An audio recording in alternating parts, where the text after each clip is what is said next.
So my dear students, देखिए आप लोगों में बहुत सारे बच्चे सोचते हो कि जो अगर मान लीजिए किसी का सप्ली है, किसी का मान लीजिए सप्ली है, तो सप्ली का आपके मार्कशीट पे क्या इम्पैक्ट पड़ता है, क्या मार्कशीट में लिखा रहता है कि आपका सप्ली है। तो इस चीज़ को हम लोग आज क्लैरिफाई कर दे रहे हैं, जिससे आपको समझ आ जाएगा कि आपके मार्कशीट के ऊपर अगर आप यूनिवर्सिटी ऑफ कैलकाटा में पढ़ रहे हो तो और अगर आपने सप्ली कभी भी किसी भी सेमेस्टर में खाया है तो आपके मार्कशीट जो फाइनल ईयर का मार्कशीट होता है उसके ऊपर क्या इम्पैक्ट होता है, क्या उस पर सप्ली लिखा रहता है। तो माय डियर स्टूडेंट, देखिए ये एक स्टूडेंट का सेम 6 का मार्कशीट है जो कल आया। अब यहाँ से मैं आपको सिखा रहा हूँ, लाइव दिखा रहा हूँ कि कैसे मार्कशीट पे उसका इम्पैक्ट है। देखिए रिमार्क में क्या लिखा हुआ है, प्रीवियस सेमेस्टर नॉट क्लियर। ये क्यों लिखा हुआ बताइए।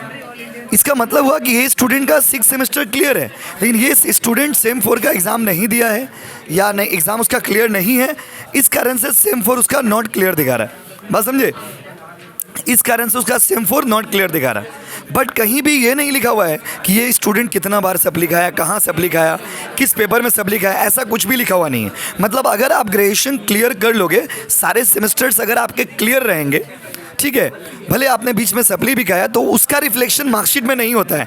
अगेन आई एम रिपीटिंग, आपके सप्ली का रिफ्लेक्शन मार्कशीट में नहीं है। तो आप सोचोगे भाई सर इसका क्यों लिखा हुआ है। इसका ये लिखा हुआ है कि ये बच्चा सिम 6 तो पास कर गया है, लेकिन सिम 4 इसका पेंडिंग है, इसीलिए प्रीवियस सेमेस्टर नॉट क्लियर। क्योंकि जब तक आप सारे सेमेस्टर क्लियर नहीं करोगे तब तक तो आपका मार्कशीट फाइनल नहीं बनेगा, तब तक तो आप ग्रेजुएट नहीं होगे। बात समझ रहे हैं। हाँ, अगर किसी का कोई पेपर में सप्ली रहा होगा बाय द वे, इसका मान लीजिए, तो वो कहीं भी रिफ्लेक्ट नहीं हो रहा। देखिए कहीं रिफ्लेक्ट हो रहा, नहीं हो रहा। तो सप्ली अगर आप खाते हो तो वो कहीं पे रिफ्लेक्ट मार्कशीट में नहीं लिखा रहता है कि ये स्टूडेंट सप्ली का है। और इस बच्चा का ऐसा इसलिए लिखा हुआ है क्योंकि इसका पूरा का पूरा सेमेस्टर ही क्लियर नहीं है, और जब तक सेमेस्टर क्लियर नहीं होगा वो ग्रेजुएट नहीं कहलाएगा। आई होप आप समझ गए होंगे, दोस्तों में भी शेयर कर दीजिए। Thank you.